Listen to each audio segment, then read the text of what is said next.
We've made it to the season 1 finale, guys. Cuervo / T said Tz'Ikb'Uul. Bullshit, more like. I don't know what the fuck that means, but it probably means something boring in Latin American. But we kick off this episode. Dita discovers that Miguel has found out about the x-rays and the doctor's reports. Thoughts on this? What a way to kick off the season finale, yeah? Hardly the most exciting thing going. But yeah, no, so yeah. Yeah, Emily then comes down. Emily goes over to Miguel, and then Dita looks at her, and it's like, oh, is there a power struggle here? And even if there is, we don't give a fuck. So we move on to the Where's the phone to... He's fucking dead, isn't he? Like, I mean... That's it. Meanwhile, though... Miguel just tells her to move on. You know, it's over. It's done. You're goddamn right. Easy, though, he arrives at the butcher shop. Felipe says to him that he's worried about the whole Agent Kevin Jimenez hit that's been put out, because that's what Easy tells him, and also... Big Angel, Coco and Gilly, they also return. So yeah, Angel and Coco, Angel and Easy. My fucking bad, man. It's too many, to remember. But yeah, Angel then goes to Felipe. He wants information on him because he says the Golden Boy won't do it. He'll do it. And then Felipe's still a bit hesitant because he doesn't want to kill Agent Jimenez, who comes over to the shop. And can Felipe pull the trigger, son? No, he can't. He's got the gun there. He's in the meat room. He takes him at the back.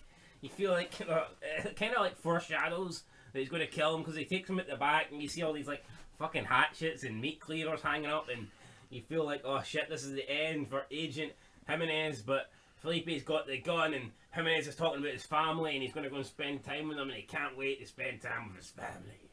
And Reyes just can't do it. He's no problem killing people in the fucking past, but this time he can't do it. Not even for his two sons. When Meanwhile, really though, matters, he's not capable. the club, they need 60 to 70 meals to feed people tonight. And I mean, probably the most interesting thing about this finale, does this come out of Felipe's own wallet, or did the club actually pay him? Before we go into that though, right, I have Google searched Felipe's wife for the last 5 minutes, and every single website will not give an age. So I think they're trying to protect Felipe here, because... I'm Chris Hansen, and Felipe Reyes, take a seat. I think that age gap's pretty big. But yeah, the club, Taza, I mean, see, think about it. Taza does fuck all this season apart from really say things that just ain't relevant. He's the one that tells Easy to go pick up food for the party. He's a fucking feed I mean, that's like something Gemma would say. Here, go pick up food. We're doing a potluck. Meanwhile, though, Marcus is the keys to the fan to go and get the food. Aye. For Felipe's. But no money. No money. So I mean, but Alvarez tells him to get the travel bag. Is there money in the travel bag? I don't know if there's money in the travel bag. Travel bag, Alvarez. Pull yourself together. Fucking El Patrino using a travel bag. You get my travel bag. What is he? Is he going to get a fucking train? Is he getting a train home to fucking Northern California? Unreal. But yeah, no, it's easy to expected to pay for the meat. Is Felipe expected just to give the meat away for free? I want to know. This has got me curious. Yeah. Let us know in the comments, guys. Who pays for this shit? Meanwhile, I have a funny scene with Chucky saying that he likes Coco and that Easy's away, but he doesn't really put many details into it. And that pisses off Angel. I like that Johnny Coco Cruz. Coco Cruz. Loco. Fuck off. Coco Cruz. I like the whatever his name is, Chucky, but you're a bit weird, like. You're goddamn right. Meanwhile, though, Potter gives Easy a ring, says it has to be done soon, son. He gives him a phone call basically saying he'll be at this location within the next hour. So, who's going to get to him first? Meanwhile, though, the Mayans are basically discussing the whole cartel and rebels arrangement. We can kind of see here that Alvarez he's not tearing up quite yet. That's saved for later on, but we can kind of tell maybe a wee bit. Alvarez could be on the way out. Yep, and basically we get a few mentions here of Sam Crow. Alvarez says, "It's a promise I made to Jax Teller." We hear this numerous times throughout the show. At least it's valid though when Alvarez uses it. When Alvarez when fucking Conche says it, we know who the fuck you are, mate. You just rode up with your baldy dome. Even when he said it sounded more sincere than when Bishop said it. He's like, yeah, Jackie, like Chib's like, Jackie boy would be proud, and Bishop's sitting there nodding his head, like, who the fuck's Jackie boy? He doesn't know how to fucking stand a word he's saying. So Sam Crow still in the gun business. God damn, what's going on? But Jax Teller gets his first mention. It won't be his only fucking mention. Bishop says that the Mayans though will handle the business as well between the Glendale cartel and Sam Crow. Yep. Yeah, they made a truce, right? The Mayans and his sons made a truce. But it didn't. Let's be real, it wasn't for that long. And it was only really, it was Sam Crow and Alvarez's charter that were meeting up most times. It's not like all the Sons and all the Mayans were getting it together in parties. Yeah, we're supposed to kind of believe here as if they're all one big happy family. I know. I guess we just never really seen it from that point of view. Yeah, no, but I doubt Santa Padre ever really had anything to do with Sam Crow. Like, Oh, I know. yeah, we're supposed to believe that Bishop and Chibs. Yeah, know each like, other. see when Bishop might have seen Jax or Chibs. Like does Chibs? The club had never been on good terms. Yeah, let's say like when Chibs meets El Palo, he knows who he is. I don't think he did he? Grand disclosure. We'll get to that episode soon, guys. Tell you what, that'll be a good rating. Fucking El Palo and Chibs carrying the fucking show. Woo! Making our Tell me, debuts. hermano. Are they into it? Nine dead. 9 dead spiky bastards. Are they into it? Are they mowing the lawn? Have they made a good grass indent into it? Hermano. Anyway, though, yeah, Sam Crow's mentioned. Could they be making an appearance later on the episode? Aye. Maybe. Meanwhile, though, we get the scene here where Jimenez's boss, the black guy, no idea what his name is. They're in the same house, but Angel and Easy don't know this. But I think I've seen him in Saw or something. he's in something. He's not in Saw. I think I remember he was in Saw, but he's definitely in something. But yeah, basically Easy and Angel show up at the same time here. Easy drops the boss, and then Angel drops their cousin. But it just seemed very fucking rushed. Felt like something good was going to happen, and 10 seconds later it's all over. Like, I mean, you could argue it's like they can't make everything a cool action scene, right? And I get that. And it kind of reminded me of when Stahl killed Edwin, and then Gemma killed Sobel's daughter. That kind of like where there was like there's loads of people in the house, people hitting the floor, but that was dragged out and done well. This just felt rushed. Yeah. What did you make of it? Yeah, no, I mean, it was kind of over before it began, really, didn't it? I mean, Angel comes through the front door, Easy comes through the back door. 10 seconds later, both agents are eliminated. Yeah. And then Potter arrives, basically says the killings are manageable, they can deal with it. Then he says, "Do you think the pie is homemade?" I don't get, right? Weird. I think this doesn't make any sense. Potter's making out that killing the black guy, while not like a disaster, it's complicate. I don't see how. Does that not get both of them out? Sure, Potter was restricting that guy's access from all the cases anyway. So, maybe he's just saying that to use it as leverage, and he's just rid of playing him around with him. is tying up another loose end for Potter. I know, but maybe he's just saying that to wind these two up. You wouldn't like really you know. Said, like Easy said, you knew he was going to be here. Yeah. No, exactly. So yeah, the reason Potter got Easy to go to the house at that time was because he didn't know that they were there. Because I think he wanted both of them out. Goddamn right. Meanwhile, though, Miguel over at his house, he basically calls Nest over. All right, son, that's Devante out. So I'm just going to berate you here for no fucking reason. Devante's out and you're demoted. What the fuck's coming in? But yeah, he basically berates him for the whole scene where they killed the father and son and put it on public display, which I don't really get why. Like, why was he was so bored about that? It's probably just because of this newfound relationship with Adelita. No, it wasn't to do with the father and son. Was it not? Was it on it? It was to do with the woman. Oh, the nun got beat to death? Uh-huh. But even that doesn't really fucking... That's connected to Adelita again, like... But again, so that's not fair. That's not what was they say. That's but he's allowed to fucking throw acid or whatever, throw grease and burn a dad and it's son. effective, but it lacks in vision. He put it, but yeah, basically says, Nesta, you can be a brother to me, but you're no top man. Essentially, that's what you're getting on here. Meanwhile, Easy and Angel. Yeah, Nesta's probably just grateful he never got defanted. Exactly. Easy and Angel, though, they basically get rid of the bodies. They talk about, do you remember this wee cousin? And basically, Easy doesn't, but Angel doesn't. It was kind of awkward. But yeah, Kevin's dad decked him for spilling relish. Well, I tell you one thing, I don't relish this, brother. Meanwhile, back at the Galindo estate, Dita and Emily have a talk. You remember all about this, don't you? Who? Dita and Emily.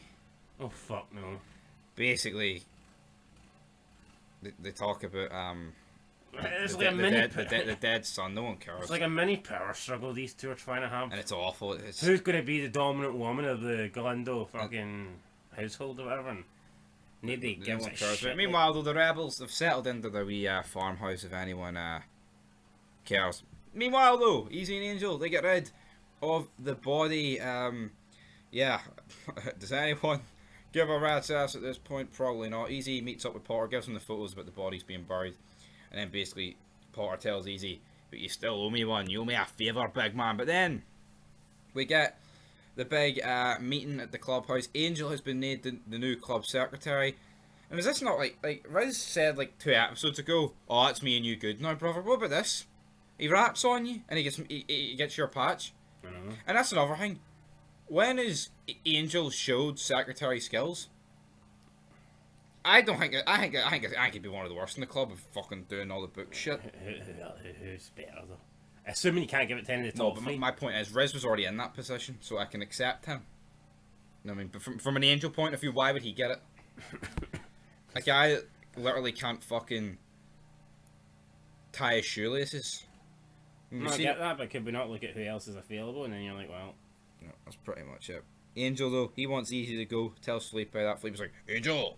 Raises his voice a wee bit. Meanwhile, though, we see the Sons of Anarchy cut riding in, and straight away you just know it's Happy from his attire. But yet, we get 3 seasons into this show, and we don't know half of them by fucking names. Yeah. So who arrives in? Happy... Quinn and Prospect. Yeah, I don't know who the Prospect is, to be honest, but Angel and Easy have like one more confrontation, essentially going on here, and then I don't know, I didn't like this, man. Easy basically wants Bishop to be his sponsor, and then Alvarez, he hangs up the cut, he walks out the front door, so no one they blank him. Empty arena match. Yeah, I know. Alvarez tells Bishop that he's done. He's given up the patch. Then Alvarez grabs his wee travel bag, walks from the temple outside the gates. No one notices Alvarez leaving, and Alvarez fucks off into the night and ends up at Mr. Galindo's house. No, they're trying to say here that, right, it's a new Alvarez, blah blah blah, but no one recognises him. Easy does, but that's just for the sake of it being easy. Easy would recognise anything. Exactly. Fucking absolute mess. Meanwhile, though, I know what's going on out there. Fucking hell. Felipe the nonce, but yeah. Then the Prospect comes over. Oh, do you have a wee beer? He wants Miller's. He wants a wee Heineken for my sponsor. Who's your sponsor? Points over. Happy looks up. He's looking all. It's like the most awkward holding of a fucking phone ever. He's looking at Fog Gaming's TikToks. What is Happy looking at here? But then Easy. Oh shit! And then that's where we finally get the reveal. Happy killed his mom. You get a flashback. Easy. I fucking yawning, man. Fucking edge of the seat stuff here. He's fucking falling asleep. No, the flashbacks I thought were pretty good. Like, we got a flashback to Easy chasing down the guy that killed his mom. Easy just shoots a police officer. The guy dolphin dives over a massive, like, 12-foot steel cage. Easy, for some reason, even though a lot younger, a lot fitter, can't dolphin dive over the same steel cage. Yeah. Which made no kind of sense to me. Why wouldn't he just I guess follow? You could say Happy's already over it. Why would he jump over it? Because then Happy could maybe shoot him while he's jumping. Yeah, but the police are coming as well. Like, you're kind of trapped in a corner. And he killed your mom, so you'd probably go out. Well, he jumped off the rooftop and Happy'd already done it, so what was stopping Happy waiting at the bottom of the rooftop and shooting him? And that's what I don't get, right? I liked all this, but Happy is not the guy to go on the run. I'm sorry, it's just... And plus he's got about 30 years on Easy. Probably more. Yeah, no, I think if one person was trying to kill Happy, we just face him one-on-one. I can't think of a scene in Sons where the Sons are actually on the run from people. If they're outnumbered, maybe. Like maybe getting chased on bikes, that's different, but I'm talking about like an actual chase scene. Yeah. Especially if it's one-on-one. Yeah. I mean, that's something I don't like. I mean, maybe you could... Like... Maybe you could argue Happy's like running from the police as well. You could argue that, but yeah, then Happy makes eye contact with Easy, but Happy does not recognise him because he's like, I've seen a lot of star power in my day, son, and you're not one of them. But yeah, that's how the season ends. What do you make it? What's the rating? For the episode, Yeah, either 8 and that was 9. good. I'll get. I'll get an 8. I'll get an 8 as well. I like the best episode I think of the season. Boom, boom, boom. So what's the season get? I get an 8 as well. What's the season get? You give the season an 8? No, the episode an 8. What's the season get?